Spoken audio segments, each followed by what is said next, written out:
in the end times, it's going to get ugly. Do you think that as we move forward, having courageous protectors in the church is going to become less or more important? Stephen, it is going to become more important. My hope is that people actually believe that. At times, I feel that so many people have cotton in their ears or their head is down in the sand. Yes. They just want to ignore it. Mm-hmm. And I think that's dangerous and irresponsible, especially when there are people in your life that you care deeply for. Man, get the skills necessary to be good protectors. Hi, I'm Steve. For nearly 30 years, I've been a pastor, a disciple maker, and what I really love doing is helping guys be better followers of Christ and better leaders at home. I'm Mark, a certified financial planner with an MBA and an Ivy League degree who wants to make sure you're making the smartest money decisions possible. And this is Abraham's Wallet.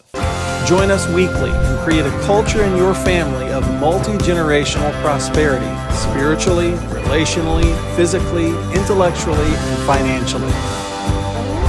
Run your home, your dough, like a biblical boss.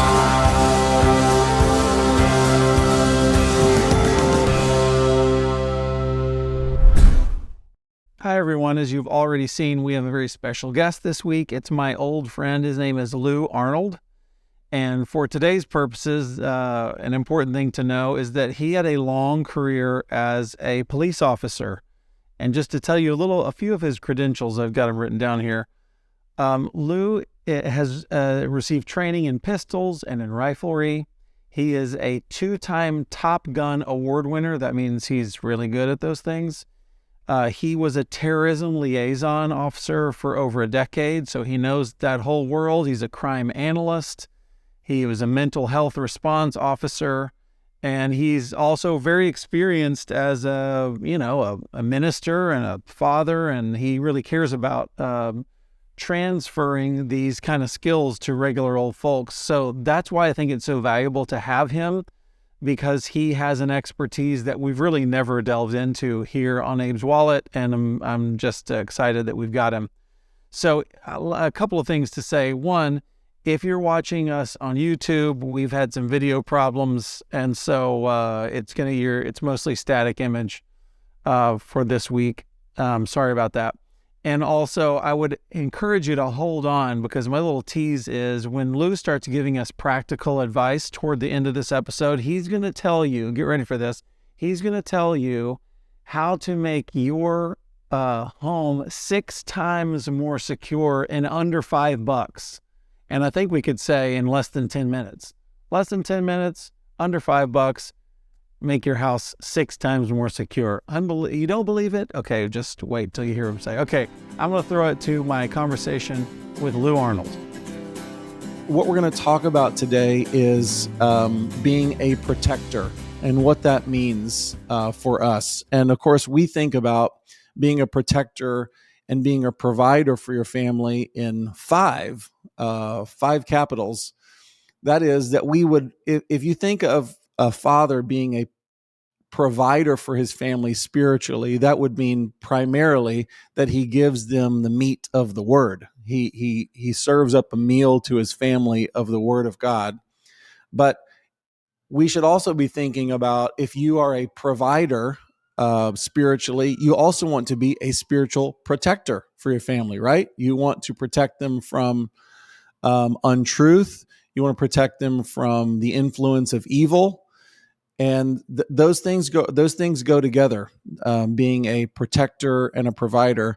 It's also true financially. We want to be providers for our homes, and we also want to be protectors in our homes of foolishness financially. So we're here to hear from you, Lou. So forgive me for ranting for a second, but I'd like to talk to everybody about God for a second before we get into our role as fathers.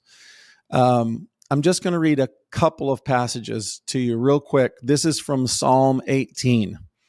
And this is the kind of language I think probably people are pretty familiar with. But Psalm 18, verse 2 says, "The Lord is my protector. He is my strong fortress. My God is my protection. and with him I am safe. It's very cool. There's a lot of talk about safety these days. Everybody wants everything to be safe. Well, Psalm 18 says, God is my safety. He protects me like a shield. He defends me and he keeps me safe. I call to the Lord and he saves me from my enemies. Praise the Lord. I love that about God being my defender, my protector, my shield. And then I'll just throw out another verse. I could obviously read 20 passages that all reiterate this theme. But Psalm 119, 114 says, you are my defender and protector. I put my hope in your promise. Now, that last verse touches on something that I think is worth pulling out, elaborating on a little bit, which is if you believe that God is your protector and you experience him as your protector, the second part of that verse says, I put my hope in your promise. So I want us to understand that there's a connection between God protecting us and our having trust and hope in him. Because if you feel safe in God, you can hope in him that he's going to fulfill his promises, that he's going to be there in the future, etc. If you don't experience him as a protector and a provider, it stands to reason that you don't have a lot of hope and security and trust when you're considering the prospect of the future. So we're just establishing a baseline here, Lou. If step one is that God is our protector, and because he's our protector, we have trust and security and hope in the future. And in the family unit, we can look at passages like Ephesians 5, and where it says that we're to love our wives the way that Christ loved the church. And so in the picture of family, there is one who has the greatest responsibility to represent the Lord in the way that he is, his character. And that's us. Yeah. That's the father. That's the dad. If the Lord loves us sacrificially, then we're to love our wives sacrificially. If the Lord speaks truth to us, then that same passage also says that we're to wash our wives with the water of the word. So we're to speak truth to them. So if the Lord is our protector, then it stands to reason that we are to be a protector as well. So we're to give our families this living picture of protector, and you know a lot more about this world than I do because of your experience with mental health. But people who don't have someone in their lives who are giving them the confidence that comes from being protected, these people are depressed, racked by fear, which there's a lot of different reactions to fear. One could be acting out in violence. It could be anxiety. But the ills of our society are largely wrapped around the fact that people often grow up without a father being a protector around their lives and being a guard, because of the confidence that is produced by having somebody like that in your life. Is just night and day with somebody who doesn't have anybody that fills that role for them. I'm done now. That's the end of my sermonette. So what I want to start asking you about, Lou, is you say that we'll talk about your business in a minute, but the overall goal of your business, you say, is to produce a certain type of man. And what is that man? It's interesting, Steve. So I want to just share with you a little bit about, before I even tell you where the name, like the what I call this, where it came from. Yeah. Okay. So for a while, the last church, so I worked for a church, and we were on a trip in Nicaragua at the time. Right. And this was before COVID started to ravage, at least the fear of COVID started to ravage the planet. Yes. And I'm getting news reports of people fighting over toilet paper. People are calling me. They're afraid. I'm having conversations with my dad about how do we communicate to our friends and family that, hey, people are starting to get a little wonky right now. You need to start protecting yourself. Think about protecting yourself and your family. And what I realized at this moment, I realized how my friends and family were just not prepared to deal with hardship, with pain, with suffering. So this thought in my mind, I just started thinking about, man, courageous protector.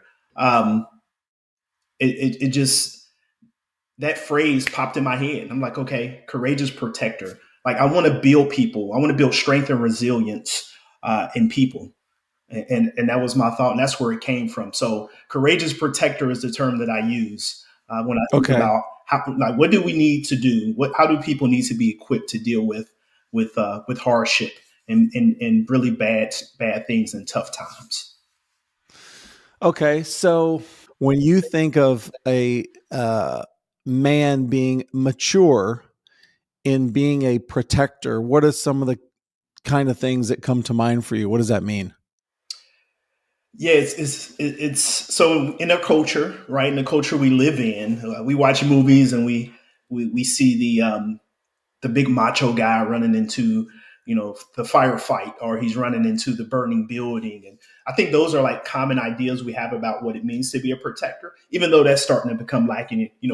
That's missing in our culture in many ways. We're starting to not see that as much. But I think about that person, but I just also think about the person willing to not just give their life away for those that they care about, but those that are willing to sacrifice what's going on in their life for their fellow man, or for their children, or for their family. Um, those that are willing to not follow the common trends that we see in culture, right? To do the opposite thing, like that's being a protector, right? Not following the crowd. Um, it's interesting when I go back to what was happening around COVID, right, and how people were responding when the fear of COVID was all in the media, and you had people running, going to, fighting over toilet paper. I Yeah. had people that I know in my life that were saying, "Hey, I'm not going to do anything about it. God has me. God has me. He's going to take care of me."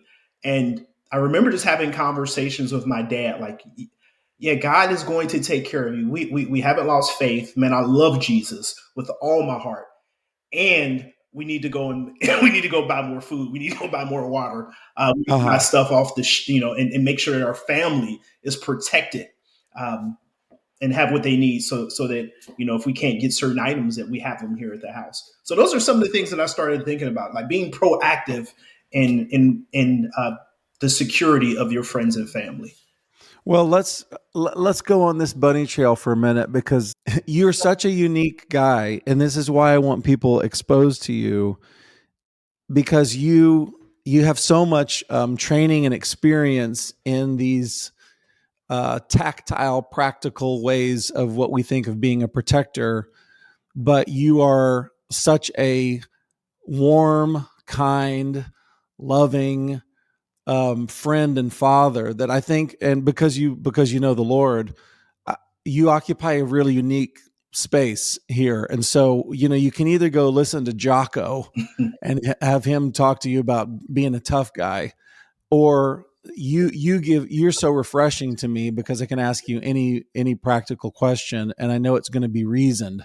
So getting back to the bunny trail is just what you just said about being proactive. So let's say uh, putting some food into storage, that you go, look, if the chips go down and the lights go out, um, I know that in a very short time, we know from social studies that society can unravel really quickly. So to have some food in storage isn't a stupid idea, but probably most of the people that we know of who do that kind of thing, they're freaking nuts, because they're so paranoid and they're so out of control with their bug out vehicle and all this stuff. And what I always long for is somebody who can give me practical advice without going to that extreme. So can you talk to us about being reasonable, being rational as a protector without going to this frenzied, paranoid, weaponed up kind of weird attitude that we see sometimes? Yeah, I can. I mean, I'll just speak from my personal life and my Please. personal experience, right? So one of the things that in our household, uh, I'm really big on is being prepared. So that may mean that, hey, we'll have some food set aside, but we'll also build and food and water set aside. We have ways to treat water, right? If we need to get water from a lake around us or a pond. Um, but my thought, and it's funny, it comes from my relationship with men who think like that.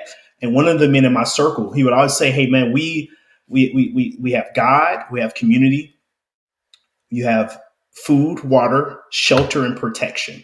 And with those five Mm. things, man, that's pretty much all you need." So the way I function is I have my food, we have our water, I have relationship, I have community with my brothers and sisters, right? And, in Christ. I build community with my neighbors, get to know my neighbors well. Um, I think about my the things that are happening in doing all that. It's like I'll do this, but then I go ahead and I live my life. And one idea, one philosophy that I live by is like, hey, I don't want to fortify, go build an underground bunker and wait for you know all hell to break loose. Yeah. That just doesn't make sense to me. But man, I will get the necessary supplies that I need. Fortify my home, make my home safe so I can keep an intruder out.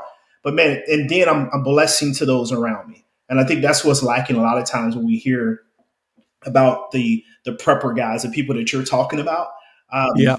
Yeah, they can go do what they want to do. I don't think I need to control or be as critical on those guys, right? But man, I want to be a blessing to those around me. So, and I can't be a blessing to those around me if I'm not taking care of my family and my home first.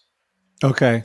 What do you think is a reasonable amount of food or water to have just on you that you have in storage around you?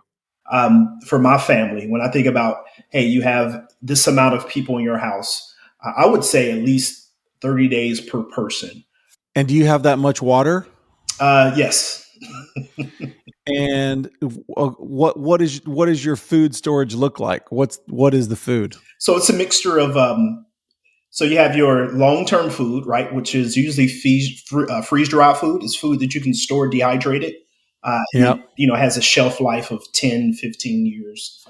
Yep. So that is emergency food. Then we'll have canned food, and then we'll have like you can call it a working pantry. That's how it looks. We have some Okay. gallons, like 5-gallon containers, multiple of water uh, Okay. that's treated.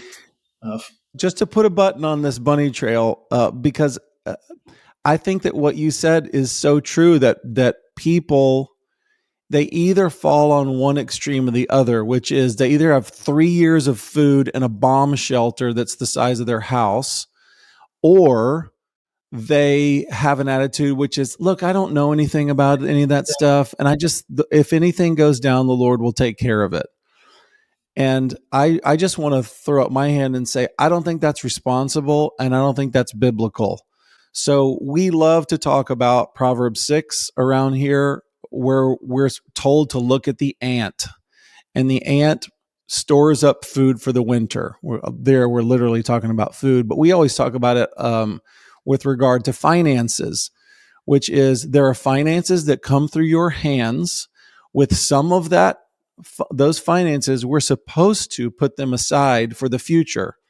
Now, am I putting the finances aside for the future because I don't trust the Lord to take care of me? No. mm-mm.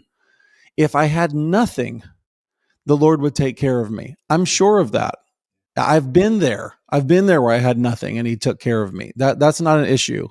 The issue is that he has given me much and I have a responsibility with the way that I handle that stuff. And I'm told that with some of it, I put it aside for the future. So that's a picture of this kind of protection aspect, which is, you could say, we're going to talk about personal protection in a minute, but you could just say, well, if anybody ever stalks me in a back alley somewhere, the Lord will take care of me. I'm sure he would take care of you. He could take care of you from the hospital if he needed to, but you also have a responsibility, which is the Lord has given me a brain.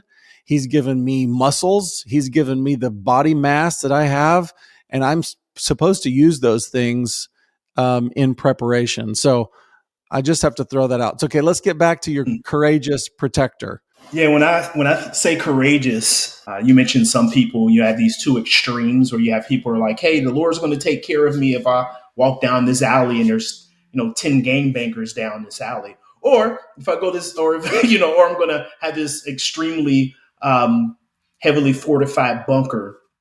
Right? I think it takes courage to actually just say like, "No, yes, I trust in the Lord.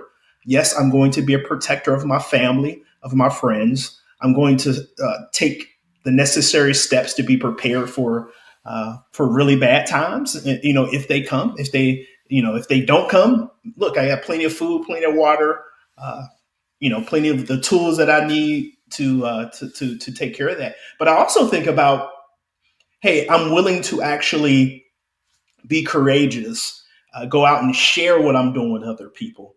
And what I found is that even in that time and in those moments and those conversations, that it's even opened up doorways so that I can have conversations about the Lord. Because people ask me, "Why do you do this? Why are you living this way?" I mean, the entire Courageous Protector idea actually launched my business. That's where the thought of me starting Tharros Security Solutions came from. Just pursuing the idea of what it means to be a courageous protector. Sweet. Well, one last little Bible-y idea before you launch into what that looks like is Isaiah 3. It's a shocking passage where God says, "I don't like what's going on, and so I'm going to give you a little of what you deserve." And it says, "Listen carefully. The Lord God of hosts is removing from Jerusalem and from Judah both supply and support, the whole supply of bread and the whole supply of water. The brave man and the warrior he is also removing, the judge and the prophet and the elder, the captain of 50, the man of honor, the counselor, the artisan, the skillful prayer, and I will make mere boys their princess, and capricious, impulsive children will rule over them." And he goes on and talks about all the horrible things going to be happening. But what he says right up front is, "I'm going to be removing provision from you, and I'm going to remove the protector and the warrior from you." I just think it's a great example of God's expectation is that his men in their families and in their society will be this protector role. And when they're not there, there's judgment from God. And it actually says, "I'm going to judge you" later in verse 13 of that passage. Hey, I'm going to jump back in here, interrupt this episode with a little announcement, a fun announcement that we've got for an event coming up. We would like to invite everybody who can make it to join us at Chicken and Pickle in Grand Prairie, Texas on Wednesday, June 7th. Mark and I would love to see as many of our listeners and their friends come out. He and I are going to give a little mini lecture to make sure that you stay inspired on running your home and your finances. We are going to enjoy some Texas chicken, and we are going to make sure that there is as much room left as possible for me to beat as many butts as possible in pickleball. So I think that's how it should be. So that's June 7th coming up. And if you'd like details, we're trying to take names, to have people more or less register just so we know how many people are coming, so that we have plenty of food and plenty of room and plenty of pickleball courts reserved. So if you're not on our mailing list, we'd love for you to go to our contact page at abrahamswallet.com. Get on that email list so that we can give you details and we can have your name down. The other thing is, if anybody ever donates, we ask for $5 a month from people, a cup of coffee, and if you ever do that, we include you into our online community, which is migrating. It's in the process of migrating right now to circle.com. So that's going to be our little social community, is at circle.com. And And what the point I was making is if anybody ever donates, we invite you into that community. This is one of those events that everybody knows about. And we'd love to see you there in Grand Prairie, Texas. That's right between Dallas and Fort Worth on June 7th. All right, back to the conversation. So you're mentioning it. You started Tharros Security Systems, and what all does your company offer? So Tharros is Tharros Security Solutions. Just to be clear, Stephen. Tharros? And Tharros, Tharros. Okay, sorry. Tharros. So we start out with we do security assessments. So we assess the security of commercial properties and residential properties. And what that entails is we'll look at your property, not just your home, but also the land surrounding your home and the neighborhood surrounding your home or business. And we look at crime data, crime stats. We look at how many burglaries have occurred in that neighborhood, any violent crimes in that neighborhood. We actually present you with that data. We look at your using principles from CPTED, which is crime prevention by environmental design. So we'll look at the natural environment, and we'll look at technology and how do we leverage those things to make your home safer and to make you safer. Door locks, windows, things like that. Natural sight lines from inside your house and from outside your house. Those are some of the things that we do. We also help you with home defense planning. So how do you deal with a threat if the threat actually enters your home? So we'll work with you and your family. We'll run scenarios through your home using SIM tools, so SIM pistols, SIM knives, whatever tool you use. Some people aren't into firearms, so we work with those people to help them be better protectors for their family if someone enters their home. We also do private investigations. Right now, our main clients are law firms. So we have a few law firms that we do work for right now as a business. So think civil investigations, criminal and defense investigations. We locate witnesses if you have a witness that needs to be located, workman's comp claims, those types of things. Those are some of the types of cases that we deal with in private investigations. And one thing that you mentioned the digital space. So within the digital space, we partner with a cybersecurity organization. Cool.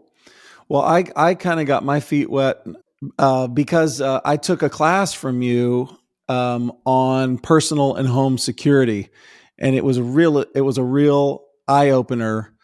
As far as I feel like I'm on top of it. Come on, I know what's going on. We often lock the doors in our home, so we've got a couple of those motion activated lights in front of the garage door. I mean, I'm sure we're doing great. But going through your training, I thought, we've got some work to do. I came home and told my wife, you're going to love what I did today. I spent some time with Lou Arnold, and her head jerked around like, what are we going to do? So she was so excited about us upping the security of our perimeter in our home, and me being a little more alert. You talk in your class, there are several things that kind of made light bulbs go on for me. If you're going downtown for a dinner with your wife, how aware are you of your surroundings and where would be possible places? Just as we're not being paranoid. I'm not crying out of anxiety, but as I'm walking down the sidewalk, just to be alert, where are possible situations? I remember when I was learning to drive, they always said, if you're driving down a crowded street, I'm looking at Oakley's city center out my window here in front of me. If you're driving down a street where there's like parked cars on the side, you have to mentally think to yourself, a child or a basketball could dart out in between those cars. And am I ready as a driver for that possibility? So that if and when it happens, I had gone there in my mind. Similarly, do you do any of that when you're walking with your family and think about possible threats? Do you do that when you're laying down at night? And do you think about okay, is my house secure right now? So just kind of walking through these kind of mental exercises was very eye opening for me. And we're definitely going to get you out to the house and have you check out our scene. A lot of people on Abraham's Wallet know Jeremy Boswell, who is God's farmer, and who talked to us about the way that God uses land and food. Um, that was a very popular episode. People loved hearing from Jeremy. And you recently went out to Emmett Ridge Farms, and you're helping him with the security of his location. Is that right? Yeah, I've been out to the farm a few times. I Okay, love so Jeremy, would by you? the way. He is awesome.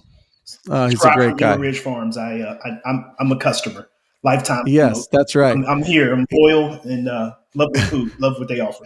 He's going to be at my house tonight, and sadly, we will be eating lamb, but we won't be eating Emmett Ridge lamb. We'll be eating the local butcher shop lamb.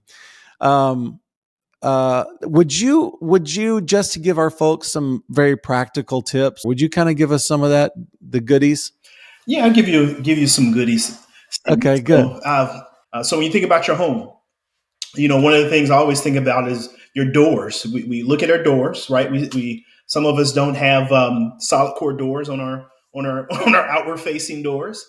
We have a window that's easy for someone to break and reach in and unlock our doors. One of the things that I think about applying is you have something simple like security film. How about you put that security film over those over that glass, and you minimize the chance that someone can actually break in your house without you hearing them. Right? If you're home, you break that glass. It takes uh, quite a bit more time to break that glass if you have security film. Okay, well, what's security film, and where would I get it? It's the first time the first time I ever heard of security film in my life was in your class. So what is that? Yeah, it's just a film. Think shrink wrap. Think like and it comes on a roll, right? So think of a roll of plastic that you just unroll, and it sticks on one side. It'll stick to your window on one side, and the other side doesn't have any type of adhesive on it. You can buy it at Home Depot, Amazon. Is pretty inexpensive. Um, Another thing, you think about your doors, the locks on your doors. A lot of times, people's home, Wait. Go back to security film. So we could buy it at Lowe's. You unroll it. Does it have adhesive built onto it? It does. It has an adhesive build on it, and you can use like a utility knife to cut. To just score it on the ends and tear it away so that it fits over your. And it's transparent, so it should not affect looking outside of your window or the aesthetics of your home much. But the idea is that if somebody's trying to bash through your window, they've got a crowbar and bang, they just walk in. But if they have that security film, they've got to fight it quite a while to get through it. Is that how it works? Yeah, they will have to fight it a while. And one example I think about is if you're using a standard deadbolt with the traditional screws that you may buy when you go buy something from Home Depot. Yeah. So if I'm coming to that door and I kick your door, 9 times out of 10, it'll take me 2 to 4 kicks to get into your door. You replace those screws with 3-inch screws, man, it's going to increase that to 13 to 16 kicks, right? And that's from a test that Consumer Reports conducted. That's amazing. Yeah, just something as simple as that, Stephen. I would also say, unless you want me to stay with the home, I was going to move into personal protection. I'm listening. You're doing great. Yeah, because I have a thought that just came to mind. So you mentioned, what can the average person do? Think about when you go out to the movies. If you go out to eat with your wife, you have date night, or you out with the kids. How many of us have our cell phones? We all carry these amazing devices. They give us so much information, right? When you're walking around and you're looking at your cell phone and your head is down in your phone, you literally only have your situational awareness. So your ability to take in all the information around you and process it, the situational awareness that you have is reduced to a 2 to 3 inch circle, diameter circle around your cell phone. So you're absolutely, something can go on around you and you're just not prepared to deal with it. Right. So something as simple as, how about you don't pull out your cell phone? Just keep your cell phone in your pocket as you're walking to wherever it is you're going. It seems like when you hear that, you're like, man, that makes sense, right? Like that should be common sense. But it's like, reduce the distractions around you so that you can be more aware of what's going on. And if you see something happening in the distance, you hear someone arguing, you see someone doing something that seems a little a little sketchy. At that time, you can change direction and get out of there. You can retreat. You can Right. avoid even putting yourself in a situation where you're in a Right. encounter that harm could come to you. That was a big light bulb for me too, which is you're talking about really the goal 90% of the time is to avoid and prevent trouble. So if you can avoid and prevent it, we don't even have to get into, oh, do you know Krav Maga? Do you know how to do, hand-to-hand combat? Well, how about if you just be aware of what's happening around you? I always think of, you talk about that, having your cell phone out, walking down a downtown street. Literally, if someone was going to attack you or mug you, they would have to come put their face beside your phone for you to recognize it and go, hey, I'm here. I'm about to get you. Otherwise, they could be like, you remember that commercial of Terry, the office linebacker, who would just blindside people and just knock them out of the picture. I imagine that happening while you're staring at your phone. And to just be aware, of what's happening, going, oh, that looks problematic over there. Honey, let's cross the street here. Now you've just acted as a protector there, and it was just about you being aware and being a little bit savvy. So that's what we want to do with our homes. That's what we want to do personally. And I think it's all fascinating because it would never cross my mind, put longer screws into the strike plate of my deadbolt. Okay. Why wouldn't I do that? So another thing that I think about that we all can put into practice is you think about when you're on your computer and you're online and you're searching the internet. Right. Think about using a VPN. And I would not suggest just a common VPN. So common practices that you can have is find a VPN service that does not share your data with everyone. VPNs are great. I'm a fan. What's a VPN? Go ahead. What did you say, Stephen? What's a VPN? Virtual private network. So basically it helps with masking your identity when you're on the internet. Okay. So it's a good service to you. It helps reduce the ads that you get. You ever watch YouTube and you're like, oh man, how do they know what I'm thinking? It feels like they know what you're thinking sometimes. Yes, without question. With how do you mask yourself online? Even when you're using the email service, think about paying for your email service instead of using the free email services, because nothing is free. That data is shared. So just common practices, right? You think about safety. Your privacy is part of that safety. I always tell people you wouldn't leave your front door wide open, your front and rear door open, in your windows. So when you're online and you think about navigating the internet in that world, think about it in that respect. Like as your home, you want to protect your home. So, okay. So you just introduced the idea of VPN. So what's the solution of having a more secure VPN? I would purchase a VPN. There's a few places you can look online that really speak into the VPN services, and one of them as what's that? Such as, where would we go? I would go to you go to Tharros.net. There you go. Fill out the contact form on our website, and we'll get you connected with a secure VPN service. Okay, and also help you with just being better at protecting yourself when you're online. Great. Well, the number one thing I want people to consider with regards to you and Tharros, I mean, if you're in Cincinnati and you need a private investigator or any of the kind of stuff that you described, great, you're handy. But for people who are all over the nation and all over the world, the kind of intro class that I took, you offer that online as well, don't you? They could get FaceTime with you in a class on a Zoom call, right? Yeah, they can. Again, you go to Tharros.net, register. You can register on our website. If the pop-up, you should see a pop-up within 5 seconds. If you don't see that pop-up, just go to our Contact Us page. If you're not in the Cincinnati area. So I did not mention this, but we do CCW classes here in the state of Ohio. We are instructors. What's CCW? Concealed carry. So you get your concealed carry license. You Okay. can get that through us. One of the things that we're going to launch the Courageous Protector Academy. Oh, yeah. And in that academy, not only will you get basic CCW training, which you need, the classes and the skills that you need to pass the CCW test, we're actually looking at giving law enforcement level training. Awesome. So that'll be another option that you have that you can actually participate in with us. But that is in person only. No online courses there. Right. Okay. Yeah, that's fine. Okay. This is great stuff. So let me ask you this very general question. Do you think when we read passages like 1 Timothy 3 that describe in the end times it's going to get ugly, is basically how you could summarize that?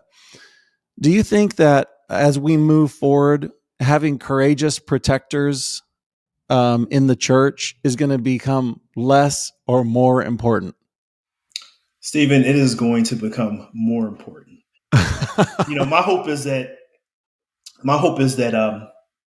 that people actually believe that.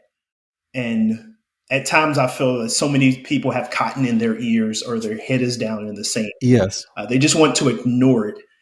Mm-hmm. And I think that's dangerous and irresponsible, especially when there are people in your life that you care deeply for. Man, get the skills necessary to be good protectors. Get the skills necessary to be able to provide for yourself, food, to be able to provide your own meal, to be a protector of the weak and the innocent. I just think it's going to be of the utmost important that we do that. I do too. And I just think practically, whether we are meeting downtown for coffee or we're out on raw land together, I always feel like, well, I'm glad I'm here with Lou, because Lou knows how to handle himself. And Lou will recognize threats that I don't recognize. And it's great to be around Lou. And I want people to feel that way about me. I want people to feel like, well, I'm happy to be there with Stephen because he knows how to handle himself when the chips are down, and he could avoid trouble because he could see it coming, etc. And I would like that multiplied by about 1 million throughout the country to go, wouldn't it be great if the whole nation, whether they believed in our worldview or not, they thought, the people that are protectors, the people who are loving and safe at the same time, those who are strong, who are courageous to face trouble, who are willing to go against the grain, those are the believers. The believers in Jesus. I don't know about their God and all that stuff, but man, what a great group of guys that you can trust in and feel safe around. Which brings me back to one of my first points, which is, if we have experience with people around us who are protectors as well as providers, who are loving as well as courageous, who are strong as well as compassionate, it just sets us up more to trust in the God that we cannot see. Because these are the things that he says about himself. And if you have personal experience with a father or a friend who is all of those things together, you go like, I can trust the God that I can't see, that he might be that way. So I believe that it's an important part of our witness going forward. That if we say God is so strong, oh, he's so mighty, and then when trouble comes, we are go looking for some place to hide. We're looking for somebody to hide behind, as opposed to, no, I know how to handle myself. I'm going to act courageous. I'm going to be a protector of others. Then the light of the gospel and the light of the character of God is more easily seen through us. So for all of these reasons, I think that you occupy a really unique space, and I wanted people to be exposed to some of your wisdom, and I want them exposed to your business as well. And I bless your business, by the way, that it would proliferate, that you would be able to multiply yourself many times over in the people that you train, and that people would be magnetized to you, because we need this today. So Bless you, Lou, and I appreciate your time. One last word from me before we go, and that is that it's so easy to feel overwhelmed when we delve into a new topic like protection that we've never really talked about before. And it's so easy to think, holy smokes, there's 50 things that I could be doing better. And my word of advice is that you simply give yourself grace and go, look, I'm trying to make steps between now and Abrahamic maturity. So that happens a lot around here, whether we start on a new topic like retirement savings or tax prep, and you think, I feel so overwhelmed. I would just say we're all in process. We're all trying to work our way there. And we feel that it's our responsibility on Abraham's Wallet just to expose you to areas that you might not have considered and to equip you with some good facts, some good tactics for handling various topics. But again, it's never our desire that you feel so overwhelmed you don't know what to do. So I say, yeah, go ahead and spend the $5. Get those long screws and deal with the strike plate on your back door. Yes, do that, but also know that you don't have to get everything accomplished today. And finally, thanks for making it this far. If this content has helped or challenged you, you can subscribe to Abe's Wallet. And if I were you, I would go watch our episode called Every Father is an Entrepreneur. Here's a link to it, which is one man's journey of taking ownership of his family's finances.